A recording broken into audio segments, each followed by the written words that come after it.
Assalamualaikum warahmatullahi wabarakatuh. Halo semuanya teman-teman, selamat malam. Selamat datang kembali di channel kesayangan kita, channel Ilo Ekstrim. Dan masih bersama saya Ilo. Dimanapun teman-teman berada, semoga teman-teman selalu dalam keadaan sehat walafiat tanpa kekurangan satu apapun. Amin amin ya robbal alamin. Dan pada kesempatan yang baik ini, saya akan membawakan satu kisah dari Jenar Moksa. Wow, kisah dari Jenar Moksa selalu horor tuh dapet banget ya teman-teman ya. Dan pada kisah malam hari ini adalah sequel ya dari konten sebelumnya, yaitu dahsyatnya ilmu hitam dari ujung timur Pulau Jawa. Wow, kisah lintrik teman-teman. Dan kisah ini masih setting tempatnya di Jawa Timur, di Ponorogo dan juga Malang. Ada nggak nih teman-teman yang dari Ponorogo ataupun Malang? Waduh, Malang saya pernah, kalau saya pernah ke Malang, ke Ponorogo belum sempat sih ya.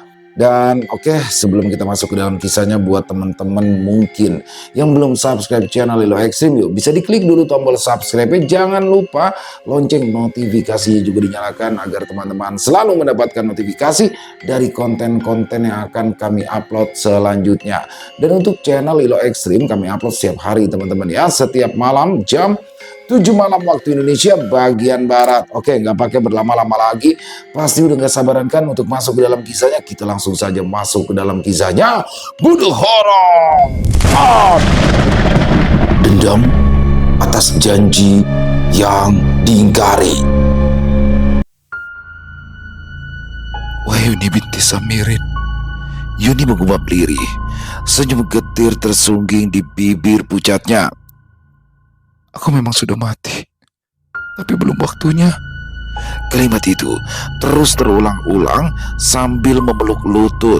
Wajahnya yang pucat mendongak menatap ke langit yang mulai memudar.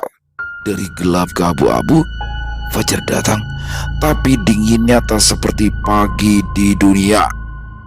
Hari berganti, atau entah apa itu siang, karena cahaya dan gelap di tempat itu datang tanpa arah. Tapi Yuni tetap di situ, menunggu. Mas Damar pasti datang. Pasti akan ke sini. Dia janji, katanya pelan, menatap jalan tanah di tepi kubur.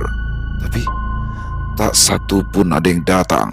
Tempat itu terlalu asing bagi Yuni, hanya dingin dan sunyi memenjara, hingga baju putihnya perlahan-lahan berubah warna.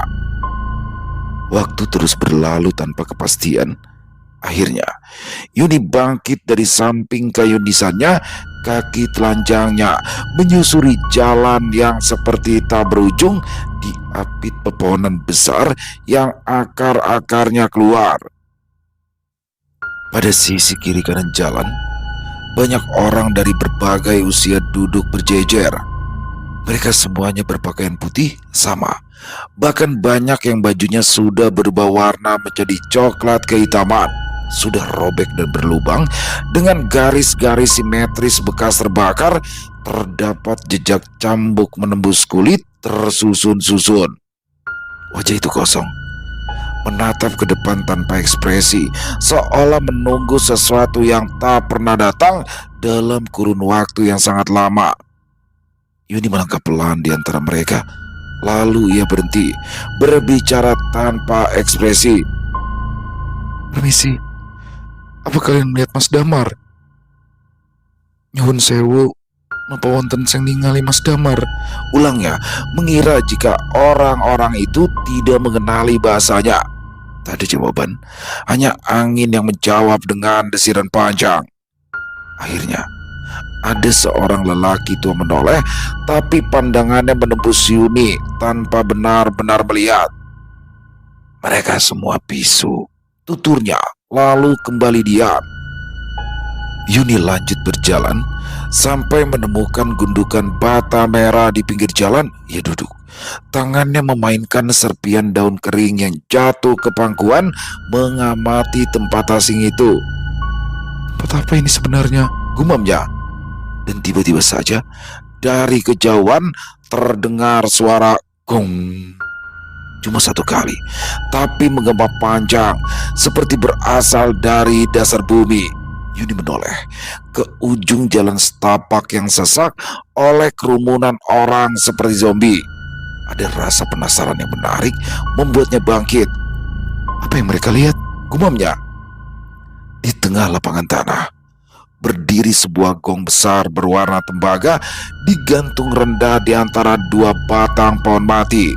Di kanan kirinya berdiri dua algojo pria berwajah garang, tidak memakai baju atasan. Tubuh mereka besar, tinggi, beberapa kali lipat dari orang biasa. Kulitnya hitam, matanya merah menyala. Di tangan masing-masing ada cambuk yang bila dipecut akan berkilat, mengeluarkan percikan api seperti mesin gerinda memotong besi. Anehnya, orang-orang di situ tetap berebut mendekat, maju bergantian, bukan untuk memukul gong, melainkan hanya menyentuh, dan jika berhasil akan mendengung seperti dipukul. Ada yang bisa menyentuh, tapi banyak yang tidak. Disitulah tubuh mereka langsung dicambuk. Belum waktumu. Siapa yang memintamu datang ke sini? Hardik dua algojo sambil mencambuk. Yuni yang sudah sampai dan melihat bergidik ngeri. Apa yang mereka lakukan? Mereka sama seperti kita, menunggu giliran untuk menuju alam kematian yang sejati. Bagi yang bisa menyentuh ujung gong itu, dia sudah waktunya dipanggil. Jawab perempuan di sebelah, lalu diam. Hingga akhirnya tinggallah Yuni yang tersisa. Wahai perempuan, apa kau juga mau mencobanya? Tanya kedua algojo serempak. Yuni tidak menjawab. Ia langsung berbalik badan, melangkah setapak demi setapak, dan terus menyusuri jalanan di bawah pohon rindang yang tak berujung, tapi ada tujuannya.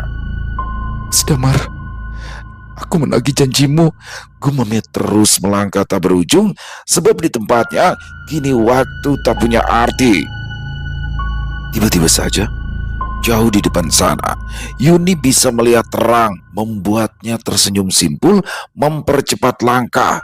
Hingga kabut yang dilalui semakin tipis, daun-daun mulai menghijau, ranting-ranting yang tadi saling memeluk kini terpisah. Begitu sampai di ujung jalan, cahaya menerobos, membuat Yuni mendongak, menatap bingung. Apa ini? Siang? Tanyanya. Tidak ada jawaban, tapi setidaknya ada yang berkicau, disusul beberapa burung terbang di saat menapaki batas terakhir hutan itu.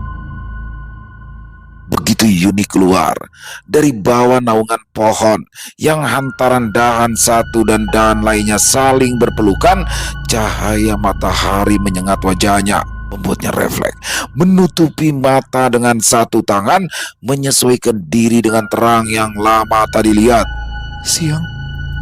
Iya, ini siang. Keringat muncul di pelipis Yuni. Bukan keringat manusia, tapi kabut halus yang menguap dari tubuh arwah. Benarkah aku sudah sampai? Apa ini dunia nyata? Pandangan mata Yuni mulai jelas. Di hadapannya, hamparan luas tanah makam. Di atasnya ada barisan nisan. Ia tertegun, hidungnya kembang kempis, air matanya menggenang. Lalu ia melangkah gontai, menapaki antara satu nisan ke nisan lain, membaca nama-nama itu satu persatu, seperti mencari alamat yang tak lagi dikenalnya. Akhirnya berhenti. Pandangannya membeku saat menemukan kayu nisan dengan tulisan yang mulai samar termakan waktu. Bahkan sebagian huruf mulai kabur, tapi nama itu tetap bisa terbaca. Wahyuni binti Samirin. Wafat? Aku memang sudah mati, tapi belum waktunya, ucap Yuni, jatuh berlutut di depan nisannya. Kedua tangannya bergetar saat menyentuh tanah basah yang baru ditaburi bunga. Ini kuburanku. Aku kesini, tapi tidak bersama Mas Damar. Air mata Yuni jatuh menetes ke tanah, setetes, dua tetes, lalu berubah. Beningnya menjadi merah, meresap ke tanah seperti dendam yang akan mencari jalan pulang. Mas Damar, aku akan mencarimu, meski harus menembus batas antara mati dan hidup. Mata Yuni mulai berubah, dari sayu menjadi merah, dari sendu menjadi menyala. Lalu ia mendongak ke langit yang biru terang, menatap mentari yang seperti membakar wajahnya. Sekilas, sinar itu memantul di matanya yang kini memerah. Bukan merah karena cahaya, melainkan merah karena air mata darah yang terus mengenang di pelupuknya. "Kau janji akan datang, tapi kau biarkan aku sendirian," katanya dengan nada bergetar. Kedua bahu Yuni naik turun, tubuhnya gemetar, lalu berdiri perlahan, mendongak menatap langit tanpa berkedip, dan saat semuanya benar-benar nyata, senyum mulai muncul di wajahnya. Senyuman tipis, getir, dan berbahaya. Lalu, dari bibirnya keluarlah suara tawa pelan sebelum akhirnya melengking panjang. Burung-burung gagak yang bertengger di dahan pohon Kamboja langsung terbang serempak, disusul tanah di sekitar nisan bergetar, bunga-bunga di atasnya terbang tersapu angin kencang yang datang seolah menyambut. Di tengah semua itu, Yuni berdiri tegak, rambutnya panjang berkibar ditiup angin. "Tunggu aku, Mas Damar. Aku akan datang menagih janjimu," katanya dengan senyum penuh dendam. Langit mulai gelap. Bayangan Yuni memanjang di tanah makam, membentuk siluet perempuan berambut panjang, menatap ke arah jalan kubur dengan mata penuh kebencian, lalu melangkah di bawah cahaya bulan. Gaun putihnya melambai lembut di sapu angin malam ke malam berikutnya. Hingga akhirnya, di kejauhan, terlihat gapura reok Ponorogo menjulang megah, patung singa barong dengan mata garang, ada tulisan besar di bawahnya. "Anda memasuki Kabupaten Ponorogo." Yuni berhenti. Senyumnya perlahan mereka, matanya berkilat, bibirnya mendesis. "Aku pulang, tapi bukan sebagai manusia lagi." Tanpa menunggu lama, tubuh Yuni bergerak cepat. Kadang ia berlari, kadang melayang beberapa jengkal dari tanah. Tengah malam buta, Yuni tiba di alun-alun Ponorogo. Tempat wisata yang menjadi ikon kota itu sudah sepi pengunjung. Yuni perlahan duduk di bangku besi. Kedua tangannya menyentuh sandaran, senyuman tipis muncul di bibirnya, lalu mendesis. "Dulu, Mas Damar duduk bersamaku di sini. Aku masih ingat rasanya. Sekarang cuma aku yang kembali." Ya, waktu itu, sebelum Damar berangkat bekerja ke luar negeri bersama, mereka menghabiskan malam. "Aku harus pulang ke rumah. Bapak Ibu pasti menungguku," desis Yuni. Beberapa saat bernostalgia. Dalam sekejap, tubuhnya terangkat lalu terbang meluncur di atas jalan kota meninggalkan kenangan. Ketika tiba di depan rumah besar, mata Yuni berkaca-kaca. "Rumah ini masih sama. Tapi kenapa begitu gelap?" bisiknya. Lampu teras rumah besar itu tidak menyala. Di halamannya sudah tumbuh rumput, daun dan bunga kering berserakan seperti sudah lama tidak disapu. Yuni menatap ke arah jendela yang dibiarkan terbuka. Tirainya berkibar, seolah menyambut kepulangannya sebagai arwah yang lama dinanti. Lalu turun, langkahnya berhenti di depan jendela. "Pak, Bu, aku pulang," ucapnya tak sabar melepas rindu. Begitu berada di ruang tamu, Yuni melihat bapaknya, Pak Samirin, duduk di kursi jati berukir, kepalanya menunduk. Kedua belah tangannya menutup wajah. Di sampingnya Bu Samira. "Aku tidak akan ikhlas sampai kapanpun, Dok. Bapak ora ikhlas," keluh Pak Samirin disertai tangis. "Bapak minta padamu, kembalilah, Dok. Baleon, Dok. Balaskan dendammu pada Damar. Bapak tidak akan pernah ikhlas, meski mati nanti sudah sekalipun," tambah Pak Samirin. Tangannya menyentuh dada sendiri, bahunya bergetar menahan sesak. Ungkapan hati Bu Samira juga pecah. "Semoga anakmu benar-benar kembali, Pak. Biar Damar tahu, dia berjanji, tapi malah menikahi perempuan lain. Aku ya orang ikhlas." Ya, Bu Samira dan suaminya sangat kecewa. Mereka baru tahu setelah Yuni sudah dimakamkan. Waktu itu Pak Sadewo dan istrinya datang melayat meminta maaf. "Kami sebagai orang tua meminta maaf. Karena kecewa pada Damar, Yuni jadi mengakhiri hidup. Tutur Pasadewa waktu itu sambil menceritakan kunjungan Yuni terakhir kalinya. Tapi sayang, Damar tidak menampakkan batang hidungnya. Dari situlah rasa sakit hati membuat Pasamiran dan istrinya terus meminta agar arwah Yuni pulang untuk membalaskan dendam. Mendengar itu, Yuni terdiam. Tubuhnya bergetar. Ditatapnya kedua orang tuanya berdua, lalu melangkah mendekat. Tangannya terangkat, berusaha menyentuh bahu bapaknya, namun yang dirasakannya hanya kosong, udara dingin yang menembus kulitnya sendiri. Pak, Bu, aku sudah datang. Aku dengar semuanya, dan aku akan menagih janjinya. Aku akan menuntut balas, bukan hanya untukku, tapi atas nama bapak dan ibu. Namun, suara itu hanya bergema tanpa jawaban. Pasamirin justru semakin terisak, kepalanya menunduk, begitu juga dengan Bu Samira. Datanglah, Dok. Balaskan dendammu. Balaskan dengan bapak dan ibu. Ulang keduanya. Yuni menatap mereka lama, lalu perlahan berlutut bersimpu di depan keduanya. Maafkan aku, kalau dulu mati tanpa pamit. Tapi kali ini aku pulang dengan cara lain. Setelah itu, Yuni bangkit, berjalan mundur, tatapannya tertuju pada dua orang yang sangat dikasihinya. Tubuhnya perlahan menembus pintu. Begitu berada di pelataran, perlahan mulai terangkat, semakin tinggi dan semakin tinggi, tinggal sekelebat kain putih terbang. Sosok Yuni terus melayang menembus gelapnya malam. Saat fajar akan menyingsing, ia menepi di balik pohon besar atau tempat-tempat wingit yang dihuni sosok-sosok sepertinya. Malam berikutnya, perjalanan kembali dilanjutkan. Tak ada bus menuju Malang yang mau berhenti ditumpangi, tapi bagi arwah yang membawa dendam, jarak hanyalah permainan waktu. Setiap desir angin membawa Yuni mendekatkan pada satu nama, Damar, pria yang telah mengingkari janji. Malam itu, Yuni berdiri di depan sebuah rumah besar dengan pagar tinggi menjulang. Rumah itu masih sama, seperti terakhir kali dilihatnya, megah tapi kini menyakitkan.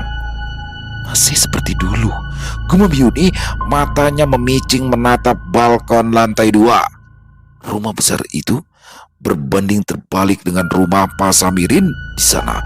Seperti sudah tak ada kehidupan setelah kehilangan putri satu-satunya. Yuni melayang, melewati pagar tanpa suara, mendarat di pelataran. Dipendenginya salah satu jendela ruang tamu. Di sanalah tergantung figura pernikahan yang menghancurkan harapannya waktu itu, lalu menatap ke atas, ke arah bulan yang hampir tenggelam. Kau tidur dengan tenang di rumah megahmu, tapi malam ini aku yang akan membangunkan. Bermimpilah dulu, nanti kalau bulan benar-benar tenggelam, akan aku ketuk pintu kamarmu, Mas Damar, desis Yuni sambil menatap ke kamar lantai atas. Begitu bulan benar-benar tenggelam, Yuni melangkah ke arah pintu jati. Dalam sekejap, ia sudah berada di ruang yang dulu dia duduk bersama Pasadewa dan istrinya. Matanya langsung tertuju pada figura baru, potret keluarga sempurna.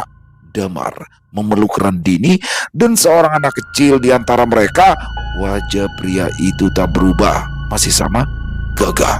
Hanya saja senyuman itu bukan lagi miliknya. Mas Damar, kau masih ingat suaraku? Desisnya pada foto pria yang sudah merenggut segalanya. Hawa ruangan itu tiba-tiba turun beberapa derajat. Dari lantai atas, langkah kaki terdengar. Damar muncul dari arah tangga, mengenakan kaos dan celana panjang. Wajahnya lelah. Sejak beberapa malam terakhir, ia memang sulit tidur. Kenapa hawa malam ini beda banget ya? Gumamnya sambil mengusap tengkuk, melangkah ke ruang tamu.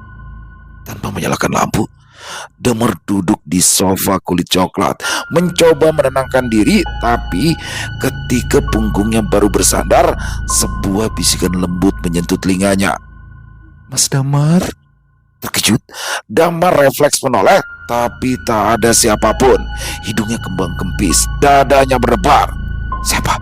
tanyanya dalam gelap. Sunyi.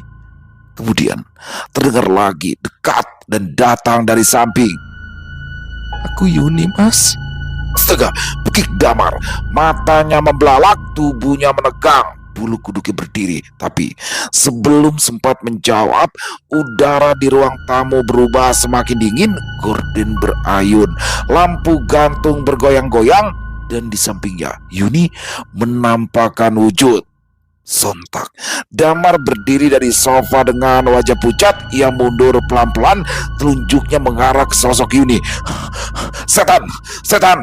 Yuni datang!" teriaknya. Suara Damar bergema ke seluruh rumah.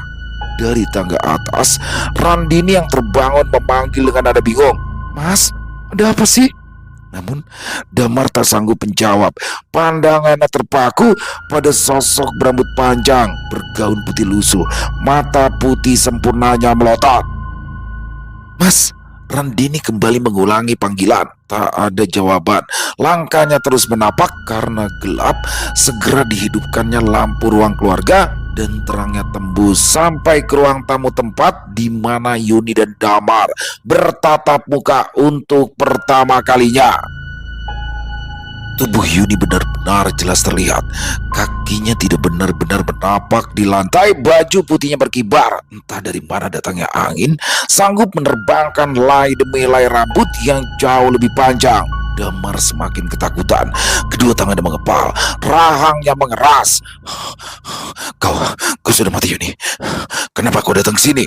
Yuni tersenyum sinis, matanya melotot. "Menagih janji?" Tidak, aku tidak pernah berjanji apapun padamu," tolak Damar. Yuni menggeleng kasar.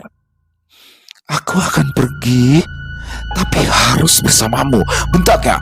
Setelah itu melayang, kedua tangannya terangkat, siap untuk mencekik. Begitu wajahnya tanpa sekat dengan Damar, lampu gantung ruang tamu tiba-tiba menyala. Randini muncul tidak percaya, meski dalam kondisi berbeda, masih sama dengan pemilik wajah itu. "Yuni!" Sontak Yuni menoleh. "Iya, aku datang menagih janji." Damar merentangkan kedua tangannya menghalangi istrinya. Tolong jangan ganggu lagi kebahagiaan kami, Yuni." Tapi kata-kata itu justru membuat Yuni murka. "Kau hanya memikirkan kebahagiaanmu, tak pernah memikirkan bagaimana menderitanya aku." Damar menjawab cepat. "Itu kesalahanmu sendiri. Tidak seharusnya kau bunuh diri." Air mata darah langsung menetes di kedua sudut mata Yuni. Dalam sepersekian detik, ia menabrak tubuh Damar. "Ah!" Damar mengeluh. Tubuh kekarat terpelanting di lantai, sementara Randini yang juga jatuh terduduk cepat-cepat berdiri, tapi bukan untuk melawan, melainkan lari menuju ke kamar bapak mertuanya. Di depan kamar Pak Sadewo, Randini memukul-mukul daun pintu. "Pak, tolong Pak, tolong!" Pak Sadewo dan istrinya yang sedang tidur langsung terjaga menyingkap selimut. "Loh, ada apa, Dok? Ada apa?" tanyanya dari dalam kamar. "Mas Damar, Pak, ditandangi arwahnya Yuni. Cepat bangun, Pak, tolong!" Bu Sadewo mengerutkan kening. "Loh, orang mati kok bisa datang ke sini? Apa iya dari Ponorogo bisa sampai ke Malang?" "Ayo Bu, cepat keluar!" sentak Pak Sadewo yang langsung loncat diikuti istrinya. Begitu pintu terbuka, Randini langsung berambur memeluk bapak mertuanya, sebelah tangannya menunjuk-nunjuk. "Itu Pak, Yuni datang." Pak Sadewo tak sempat menenangkan menantunya. Ia bergegas ke arah yang dimaksud, sementara Randini ditenangkan oleh ibu mertuanya. Astaga, pekik Pak Sadewo begitu tiba di ruang tamu. Tak percaya melihat tubuh Damar terangkat, lehernya dicekik oleh sosok Yuni. Tubuh keduanya melayang sampai menyentuh plafon, berputar-putar. Suara tenggorokan tercekik memenuhi ruangan. Damar berusaha melepaskan diri, kakinya menjejak-jejak ke bawah. Tapi Yuni tidak memberikan kesempatan bicara. Kedatangannya bukan hanya untuk menagih janji, tapi juga membalas dendam. Mati, matilah kau bersamaku, desis Yuni sambil terus mencekik kuat-kuat. Mata Damar hampir terbalik, lidahnya menjulur, kerongkongannya terasa lengket. Sementara Pak Sadewo justru kebingungan harus melakukan apa. Untungnya istrinya muncul dan menyadarkan. Lakukan sesuatu, Pak. Damar bisa mati. Astaga, ya Bu. Tanpa pikir panjang lagi, Pak Sadewo langsung keluar menuju pos satpam. Mas Adli, bangun, jeritnya. Mas Adli, yang tak kenapa tadi merasa mengantuk sekali, langsung berdiri dari tempat duduknya, mendekati sambil mengucek mata. Ada apa, Pak? Ada apa? Wonten opo? Tanyanya bingung. Ada setan masuk ke dalam rumah. Bisa-bisanya kamu gak lihat, bentak Pak Sadewo. Setan, Pak? Lah, mana ada? Malang ini kota apel, kok setan? Jangan bercanda, Pak. Bercanda matamu picak. Ayo, cepat panggilkan tetangga. Panggil Pak RT, sekalian Ustadz Badrun. Jangan sampai Damar kenapa-napa, cepat. Cerocos Pak Sadewo sambil mendorong tubuh satpamnya itu untuk segera mencari bantuan. Iya Pak, jawab Sadli meski masih bingung. Tapi begitu ia menoleh ke arah ruang tamu, ia langsung terpekik. Innalillahi, dapat kunjungan setan. Sadli juga bisa melihat sosok putih menggelantung yang semakin membuat matanya melotot. Ada sepasang kaki lain tergantung. Gusti, teriaknya lagi lalu berhambur. Sementara Pak Sadewo yang sudah masuk masih mendapati anaknya tergantung di langit-langit. Yuni masih mencekik meski tangan kekar Damar berusaha melepaskan diri. Bu Sadewo langsung berhambur memeluk suaminya. Pak, bagaimana ini Pak? Dua orang itu hanya bisa berpelukan menunggu bala bantuan. Sementara Randini yang tadi berlari ke lantai atas berbicara di handphone. Pak Ustadz, tolong Pak Ustadz, tolong datang ke sini. Rumah kami didatangi arwah. Mas Damar diserang arwah mantan kekasihnya yang mati bundir, namanya Yuni. Sambil menangis, Randini mengadukan pada Ustadz Badrun yang dikenal di komplek itu biasa melakukan ruqyah juga mengusir makhluk halus. Dan selama ini dia juga menangani keluarga mereka, sebab setelah ritual pelet lintrik dilakukan waktu itu tak ada keterangan, dan lewat bantuan Ustadz itu perlahan-lahan damai dirasa. Setelah itu Randini menggendong anaknya berlari menuruni tangga berharap suaminya tidak kenapa-napa. Tapi begitu sampai, ia masih mendapati Damar tergantung, membuat dunianya gelap, tubuhnya ambruk, pingsan. Anak dalam gendongannya menangis kencang. Bu Sadewo berhambur memeluk cucunya. Ajak sembunyi Bu, perintah Pak Sadewo. Sementara Pak Sadewo berusaha membangunkan sang menantu, menepuk-nepuk pipinya sambil memohon. Duk, bangun Duk, Randini sadar.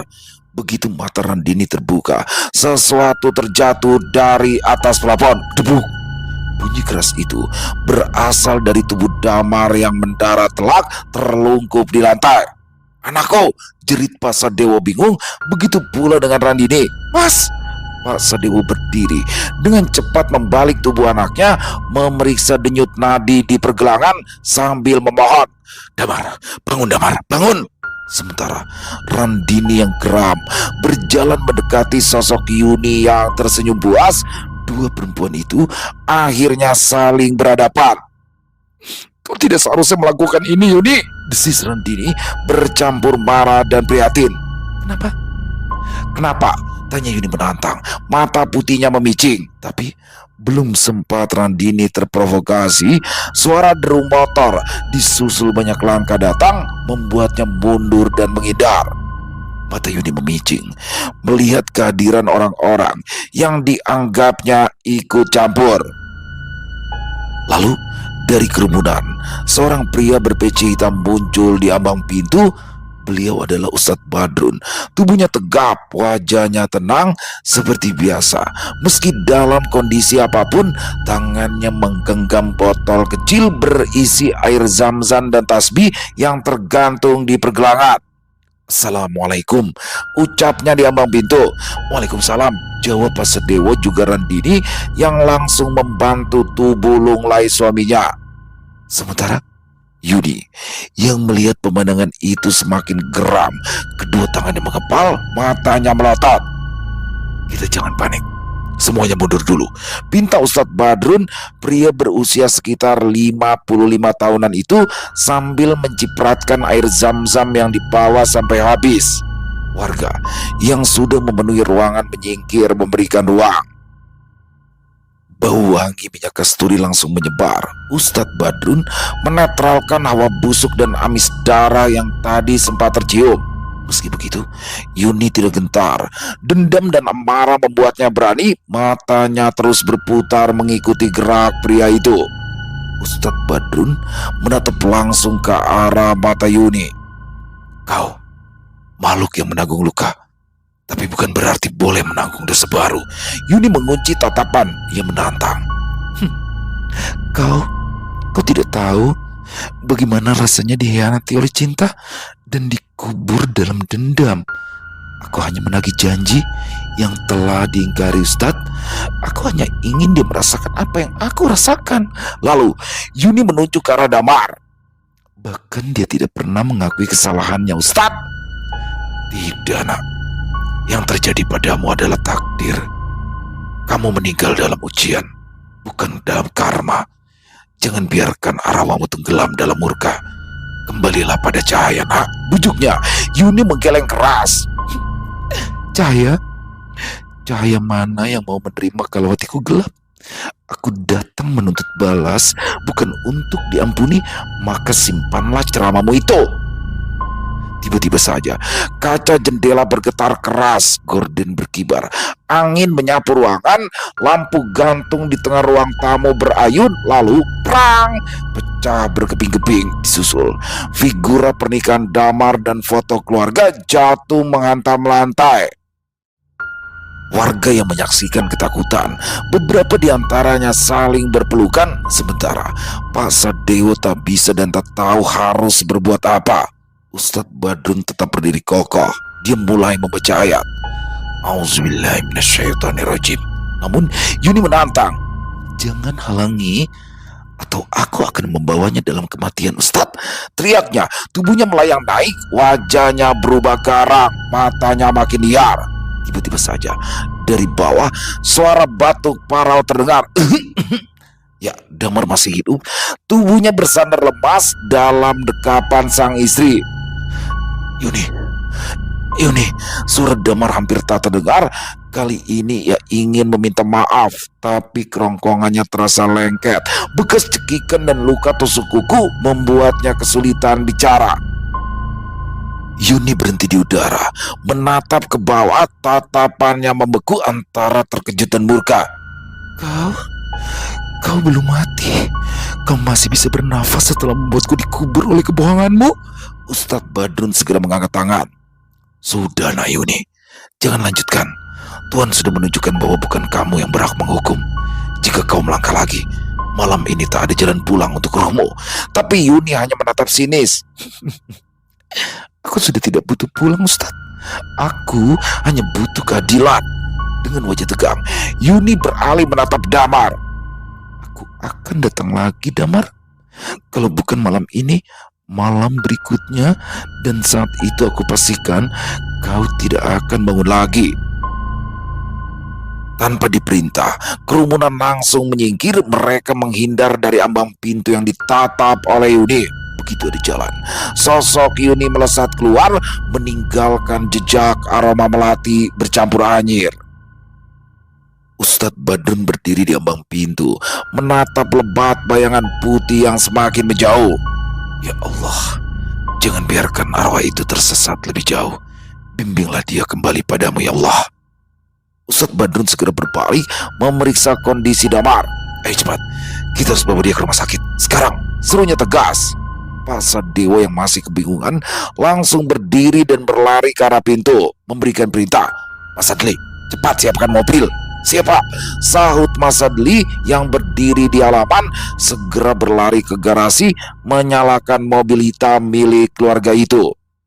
4 orang pria langsung masuk, mengikuti komando Ustadz Badrun untuk mengangkat tubuh Damar. Pak, aku ikut ya, ujaran Dini. Namun Pak Sadewo menahan baunya. "Jangan, kamu tinggal di rumah saja.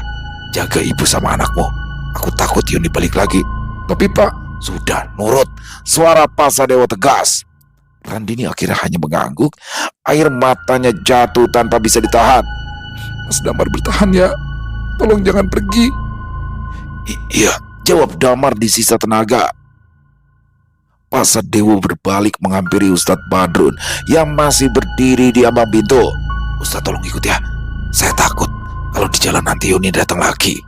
"Baik Pak, saya memang akan ikut. Kita harus segera berangkat sebelum jam 1 lewat." Mereka bergegas masuk ke mobil. Ustadz Badrun duduk di samping Pak Sadewo. Sementara Mas Adeli menyetir, dua warga ikut di belakang menjaga tubuh Damar. "Langsung ke rumah sakit Saiful Anwar," seru Ustadz Badrun, tahu tempat mencari pertolongan yang cepat. Begitu semua pergi, Randini langsung mengunci pintu. Melihat ruangan berantakan itu membuatnya berlari ke kamar ibu mertuanya.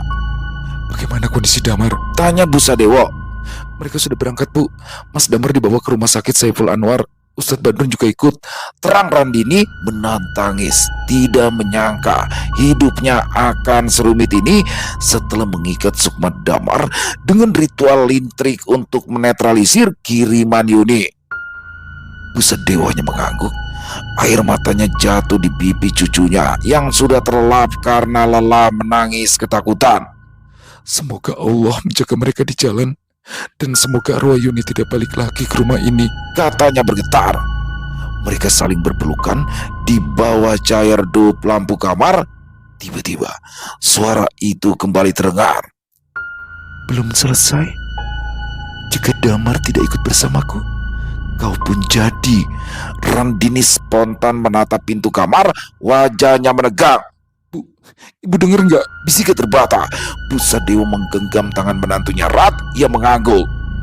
Tidak mau terjadi hal buruk, Randini berpikir cepat, segera meraih handphone. Tangannya gemetar saat menekan tombol Ustadz Badrun. "Ustadz, tolong, Yuni datang lagi.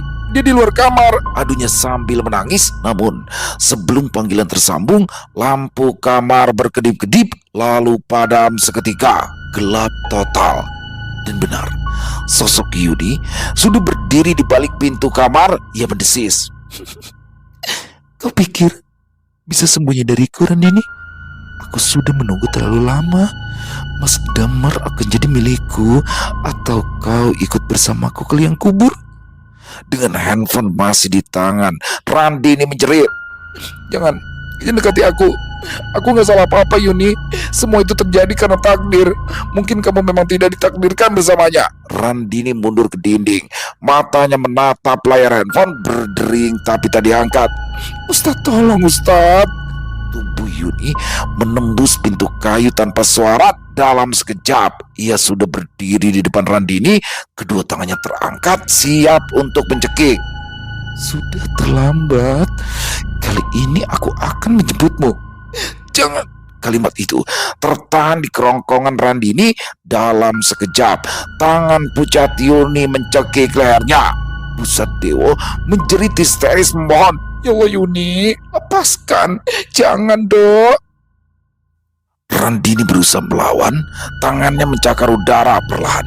Tubuhnya mulai terangkat dari dinding ke atas. Wajahnya memerah. Nafasnya tercekik. Matanya melotot. "Kau ambil Mas Damar dariku, dan sekarang aku ambil nafasmu." Geram Yuni. "Ustadz, tolong." Hanya itu yang sempat keluar dari bibir Randini sebelum akhirnya tubuhnya dingin dan lemas. Di detik itu juga suara azan dari musola jauh di luar tiba-tiba berkumandang nyaring, memecah malam yang mencekam. Yuni tersentak, cengkramannya melemah, wajahnya berkerut marah, menahan panas dari lantunan panggilan salat itu. "Tidak, belum waktunya." Tubuh Yuni bergetar, lalu lenyap sedikit demi sedikit dari ujung kaki sampai kepala berubah menjadi asap. Gedebuk. Randini jatuh terduduk, bersandar di dinding sambil memegangi leher, lalu terisak-isak. Bu Sadewo segera memeluk menantunya sambil memeluk Reno yang terbangun. "Dia akan datang lagi, Bu. Dia membunuh aku juga. Racau Randini sesenggukan sambil memegangi leher yang sakit luar biasa. Tenang dok, Ustadz pasti datang. Tapi kita harus kuat. Yuni belum tenang. Dia belum mau pergi. Seolah tahu sedang dibicarakan, dari pelataran rumah terdengar, "Aku belum selesai." Bu Sadewo langsung memeluk menantunya lagi, dan di saat itu telepon dari Ustadz Badrun masuk. "Kamu aman kan? Aku tadi membantumu dari sini melantunkan azan untuk mengusirnya." "Alhamdulillah, terima kasih Pak Ustadz. Terima kasih sudah menolong." "Itu kan Allah," jawab Ustadz Badrun lalu menutup panggilan telepon. Di ruang perawatan rumah sakit Saiful Anwar, suasana masih tegang. Setidaknya nyawa Damar terselamatkan. Laki-laki itu kini terbaring lemah di atas ranjang dengan infus menempel di tangan. "Alhamdulillah, Mas Damar sudah sadar," ucap dokter yang baru keluar dari ruang periksa. "Tadi dia sempat kehilangan kesadaran beberapa menit, tapi sekarang sudah stabil. Kami akan observasi sampai besok pagi." "Terima kasih ya dok, semoga Allah menjaga beliau," ujar Ustadz Barun. Begitu dokter berlalu, Pak Sadewo mendekati ranjang, digenggamnya tangan Damar. "Syukurlah kamu masih hidup, Damar. Tadi kami semua mengira kamu sudah tiada." Damar menatap ayahnya. "Pak, Randini aman kan Pak?" Pertanyaan itu membuat Pak Sadewo tak kuasa menahan air matanya. "Sudah aman nak. Ustadz Badrun barusan telepon ke rumah. Katanya Yuni sudah pergi. Kamu tenang ya." "Yuni sangat marah. Dia marah padaku Pak." Ustadz Badrun berdiri di dekat pintu menimpali. "Tidak apa-apa. Selama kamu terus berzikir dan berdoa, insya Allah dia tidak bisa menyentuhmu lagi. Malam ini biar saya berjaga di sini. Kamu istirahatlah." Pak Sadewo menarah ke arah Mas Adli yang juga masih berdiri di dekat pintu. "Mas Adli, kamu pulang saja dulu. Temani Randini di rumah. Kalau ada apa-apa kabari." "Siap Pak, saya berangkat sekarang." Begitu Mas Adli keluar dari rumah sakit dan menuju mobil, suasana kota Malang sudah larut. Sepanjang jalan berharap Yuni benar-benar telah pergi, karena kalau tidak, ancaman berikutnya bisa lebih mengerikan. Sementara itu di rumah, mereka masih duduk berpelukan di kamar. Randini mengelus punggung anaknya yang sudah kembali tidur, menatap ibunya dengan wajah lesu. "Bu, aku takut dia belum benar-benar pergi." Bu Sadewo menarik nafas panjang. "Yang penting sekarang kamu terus baca ayat-ayat Allah dalam hatian dok. Jangan lemah. Kita sudah lihat betapa kuatnya doa Ustadz tadi." Keesokan harinya, kondisi Damar pun berangsur membaik. Sudah boleh pulang, tapi jangan banyak pikiran dulu ya," kata dokter yang memeriksa. Pak Sadewo dan Ustadz Bahrun yang menunggu di luar langsung mengucap syukur. Sebab dengan begitu, konsentrasi mereka tidak pecah. Tidak bisa dibayangkan bila Damar di rumah sakit, sementara Randini di rumah. Pak Sadewo segera mempersiapkan kepulangan. Sesuai saran dari Ustadz Badrun, beberapa warga dan bapak-bapak yang pandai mengaji tetap diminta berjaga di rumahnya. Begitu sampai di rumah, suasana diselimuti rasa haru dan juga lelah. Randini menangis memeluk suaminya. Ada rasa lega, kendati pun bekas cekikan dan luka tusuk kuku itu nyata di lehernya sendiri dan juga Damar. Di malam harinya, Ustadz Badrun duduk bersila di ruang tamu bersama Pak Sadewo dan para bapak-bapak. Mereka berembuk. "Saya rasa sudah saatnya semua diselesaikan dari akar. Damar, kau harus mengakui kesalahanmu nak. Mintalah maaf pada kedua orang tua Yuni. Hanya itu satu-satunya jalan agar awalnya tenang." Damar menunduk, nafasnya bergetar. "Tapi Pak Ustadz, saya merasa tidak membunuhnya. Saya hanya pernah mencintainya. Dan kami sama-sama melakukan kesalahan." Ustadz Badrun menatap tajam. "Cinta tanpa tanggung jawab bisa jadi awal kehancuran. Kau pernah berjanji untuk menikahinya sebelum kau menikahi Randini. Itulah yang mengikat arwah Yuni hingga kini. Akuilah, minta maaflah nanti di depan ayah dan ibunya. Menangislah bukan di sini. Damar menunduk, bahunya bergetar. Ia menyesal atas masa lalu yang sebenarnya terus menghantui. Sementara itu di luar rumah, angin kembali berembus beda. Di balik pintu pagar, sosok Yuni berdiri dengan wajah murka. Mereka pikir bisa menjagamu dariku, Damar? Aku akan menemanimu entah di mana. Setelah itu, tubuh Yuni melayang meninggalkan rumah itu menuju ke arah Ponorogo, ke rumah orang tuanya. Malam itu, dua sosok renta, Pasamirin dan istrinya duduk di kursi tamu. Mereka tidak sadar arwah anaknya kini berdiri di hadapan mereka, menatap dengan mata berkaca-kaca.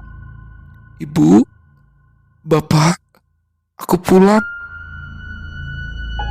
Keesokan paginya, setelah keputusan rembuk diterima, mobil yang dikemudikan Masa Deli melaju membawa Damar, Pasadewo, dan Ustadz Badrun berangkat menuju Ponorogo. Perjalanan itu terasa panjang dan berat. Begitu mobil tiba, Pasamirin sudah berdiri di teras rumah, matanya merah menahan marah. Damar sempat ragu turun dari dalam mobil. Kamu harus berani, ucap Ustadz Badrun mendorong pundak Damar untuk turun. Mereka turun satu persatu, berdiri di pelataran saling berhadapan dengan Pasamirin yang sudah mengepalkan tangan. Saat bicara suaranya menggelegar. Jadi kamu yang datang, Damar. Kamu yang bikin anakku mati. Kamu yang bikin dia kehilangan harapan. Ustadz Badrun langsung memberikan kode mengedipkan mata. Damar langsung mendekat. Dia berlutut lalu bersujud. Saya minta maaf, Pak. Saya salah. Saya menyesali semuanya. Ampuni saya, Pak. Suaranya pecah di antara isak. Damar bersujud, menciumi ujung kaki Pasamirin, lalu beralih mencium kaki Ibunda Yuni yang menangis terseduh-seduh. Setelah itu, barulah ia bangkit, mencium punggung tangan. Saya minta maaf, Pak, ucapnya penuh sesal. Pasamirin sempat mengangkat tangan hendak menampar, tapi berhenti. Air matanya akhirnya tumpah. Apa gunanya marah? Anakku sudah tiada, katanya lirih, lalu mundur, jatuh terduduk di bangku yang ada di teras. Ustadz Badrun mendekat, duduk di sampingnya, menepuk bahu pria tua itu. Pasamirin, dendamannya membuat arwah anak panjenengan tersiksa. Sudah, biarkan dia pergi dengan tenang. Selama hati bapak dan ibu belum ikhlas, Yuni tidak akan bisa meninggalkan dunia ini. Kedua orang tua itu menunduk lama, lalu sang ibu berbisik. Kami akan ikhlas, asalkan Damar mau ziarah ke makam Yuni. Damar yang berdiri limbung dengan gentle menimpali. Saya mau, Bu. Saya akan ke makam Yuni. Terima kasih, Nak Damar. Semoga dengan kedatanganmu membawa damai bagi arwah anak kami, ujar Pasamirin, sementara Pasadewo hanya diam. Sore itu, mereka berjalan menuju pemakaman kecil di pinggiran desa. Begitu sampai, Damar berdiri di hadapan nisan putih dengan nama Wahyuni binti Samirin. Lalu ia duduk berlutut, menyiramkan air doa, menaburkan bunga. Yuni, tenanglah di sana. Aku memang masih di sini, tapi kau tetap ada di hatiku. Dalam setiap doaku, aku akan mohonkan ampunan untukmu. Dan bila saatku tiba, jemputlah aku, biar kita bertemu di alam keabadian. Semua yang mengantarkan menahan haru. Kemudian Damar memeluk gundukan tanah itu erat, seolah-olah sedang mendekat, memberi kehangatan pada tubuh Yuni sambil berbisik. Pergilah Yuni, ibu dan bapakmu akan kujaga seperti orang tuaku sendiri. Percayalah. Pasamirin yang duduk di samping Damar menatap nisan tanpa berkedip, tapi jauh sangat lebih tenang. Pergilah, Dok. Bapak wes ikhlas. Kalau memang waktunya tiba, jemputlah bapak sama ibu juga, bisiknya tanpa air mata. Ibunya yang juga bersimpu di samping makam ikut menambahkan. Betul Do, apa kata Bapak? Pergilah dengan tenang, Ucapnya sambil mengusap-ngusap gundukan tanah, seolah sedang mengusap punggung anaknya. Di sudut pemakaman, beberapa langkah dari nisan, hanya Ustadz Badrun yang melihatnya. Sosok Yuni berdiri, menatap mereka dengan air mata bening di pipi. Pergilah nak, pergilah dengan damai, pinta Ustadz sambil menatapnya penuh kasih. Sosok Yuni menatap lekat-lekat 3 orang yang sangat dikasihinya, Damar dan bapak ibunya. Setelah itu ia berbalik. Wajahnya kini bukan lagi murka, melainkan damai. Ia melangkah ringan, lalu melayang menuju satu tempat. Akan tetapi, matanya tiba-tiba berkilat, dan dalam sekejap dia melayang dan berbalik arah. Kau harus ikut bersamaku, pekiknya menabrakkan tubuh pada Damar yang hendak berdiri. Ketenangan dan haru yang tadi mendadak menjadi kepanikan, tubuh Damar ambruk tanpa sempat mengeluarkan sepatah kata pun. Anakku, pekik Pasadewo tidak percaya sambil memeluk tubuh lunglai Damar yang sudah tidak bergerak. Darah segar dari mulut, hidung dan mata dan juga telinga mengucur. Masa Deli hanya bisa ternganga. Begitu pula dengan Pasamirin dan istrinya. Ustadz Badrun merasa terkecoh. Astagfirullahaladzim, rupanya dia tetap ingin pergi bersama Damar. Ucapnya penuh sesal menatap ke arah Yuni dan Damar yang kini sama-sama menjadi arwah yang tidak bisa dilihat oleh yang lainnya. Dalam sekejap, Yuni menarik tangan Damar. Mereka melesat melintasi lorong yang tidak kenal waktu. Begitu sampai di tanah lapang, 2 algojo menatap datar tanpa bertanya. Dengan wajah berbinar, Yuni berjalan perlahan. Begitu anggun, rambutnya berkibar-kibar, tangannya saling bertautan dengan Damar, lalu berbarengan menyentuh gong. Gung. Suaranya menggema. Yuni menoleh sekilas pada Damar yang tersenyum lalu menutup mata. Tubuh mereka perlahan hilang, bebas menuju tempat di mana seharusnya jiwa yang tenang berada dan bersama-sama. Sementara itu, di pemakaman, warga sudah berkumpul. Jenazah Damar dievakuasi. Pasadewo dan Sadeli ikut ke rumah sakit. Sore sudah berganti malam, tapi Ustadz Badrun terus membaca doa di atas pusara, menghantarkan 2 arwah itu menuju keabadian. Begitu Yasin selesai, beliau berucap, Alhamdulillah, Wahyuni sudah tenang di alamnya bersama Damar. Amin, jawab Pasamirin dan istrinya yang terus mendampingi. Juga belasan ustadz dari Ponorogo yang dihubungi oleh Ustadz Badrun diminta untuk membantu, dan para warga yang sukarela turut mengaturkan doa demi memudahkan jalan kedua arwah menuju alam keabadian. Selesai. Wow, luar biasa kisah dari Jenar Moksa. Asli keren banget nih ceritanya ya. Jadi buat teman-teman yang mungkin belum dengar kisah sebelumnya, bisa dulu dengerin dahsyatnya ilmu hitam dari ujung timur Pulau Jawa. Ini keren banget asli. Dan bagaimana sosok Wahyuni datang untuk menagih janjinya kepada Damar. Tapi kok ini cuma saya doang apa teman-teman juga ada yang ngerasain nih? Kok saya kayak kesel ya karena Ustadz Badrun nolongin si Damar. Dan di endingnya saya jadi puas ya ngeliat Damar kayak begitu. Nggak tahu nih, apa saya doang atau teman-teman juga nih? Karena memang ya Damar menurut saya pecundang banget ya. Jadi Damar merasa nggak bersalah teman-teman. Di sini kan di dalam kisahnya ini Damar nggak merasa bersalah sampai dia dipaksa tuh sama Ustadz Badrun untuk minta maaf. Jadi dia tuh dipaksa dulu baru mau minta maaf. Itu dibujuk-bujuk supaya arwah Yuni tenang dan lain-lain. Jadi menurut saya pribadi ini bukan murni dari hatinya Damar untuk meminta maaf.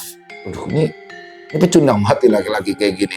Oke, mereka di awalnya melakukan atas dasar suka sama suka ya, Damar dan Wahyuni ketika masih kuliah. Tapi di sini Damar pernah berjanji untuk menikahi Wayuni. Ini poinnya di sini ya teman-teman ya.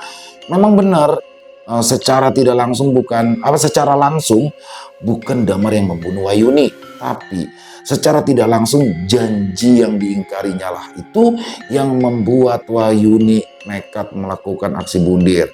Jadi di sini aduh nggak tahu deh, salah yang pasti salah ya. Kita nggak boleh kayak gitu, tapi kok saya kayak ngerasa puas ya ngelihat Damar akhirnya selesai dan Wayuni mendapatkan apa yang dia inginkan. Ya sosok Randini juga sebenarnya agak culas ya, karena Randini juga tahu tuh hubungan antara Damar dan Wayuni. Oke, seandainya memang Damar tidak mau menikahi Wayuni dan memang dia mencintai Randini, harusnya sebagai seorang laki-laki dia datang dong. Dia datang temuin Wayuni, ngomong bahwa kita nggak bisa lanjut nih. Saya mau menikah dengan orang lain. Walaupun sakit, walaupun hancur, paling tidak Damar di sini udah gentle. Dia harus ngeselin banget ya model-model kayak Damar gini, dan kisahnya keren banget sampai terbawa emosi saya. Dan Jenar Moksa luar biasa. Mari kita ambil hikmah yang baik dan kita buang yang buruk-buruknya. Kalau menurut saya poinnya ya dari semua yang terjadi dalam kisah barusan itu, intinya adalah perbuatan kita di masa lalu itu pasti akan berdampak terhadap kehidupan di masa depan. Seperti apa yang dialami oleh Damar, dia merasa ya sudah, gue nggak salah, gue merasa benar, gue menikah hidup bahagia bersama Randini dan anaknya, tapi dia lupa bahwa perbuatan dia dulu akan membawa dampak yang buruk untuk kehidupannya di masa mendatang. Dan mari kita belajar dari kisah yang sebelumnya, intinya teruslah berbuat baik dan semoga kita semua dijauhkan dari hal-hal yang buruk. Terima kasih Jenar Moksa, ditunggu lagi kisah-kisah selanjutnya. Dan silakan buat teman-teman yang suka dengan videonya bisa diklik tombol like, tombol jempolnya, tombol hype-nya juga jangan lupa diklik juga ya teman-teman ya. Dan boleh juga dibantu di-share link videonya ini ke teman-teman yang lain agar juga ikut merasa terhibur. Dan buat teman-teman yang mungkin punya komentar lain, punya pendapat lain, bisa menuliskan di dalam kolom komentar ataupun hanya sekedar saling menyapa. Insya Allah kami akan menjawabnya satu persatu. Di akhir kata saya Ilo mengucapkan permohonan maaf apabila mungkin dalam pembawaan kisahnya barusan ada kata-kata saya yang salah ataupun ada kata-kata saya mungkin yang kurang berkenan. Saya mohon dibukakan pintu maaf yang seluas-luasnya, dan sampai berjumpa lagi di konten-konten kami selanjutnya yang pasti tidak kalah ngerinya, pasti tidak kalah seramnya. Masih bersama saya Ilo di channel Ilo Ekstrim. Salam sehat, sukses selalu untuk kita semua. Wassalamualaikum warahmatullahi wabarakatuh.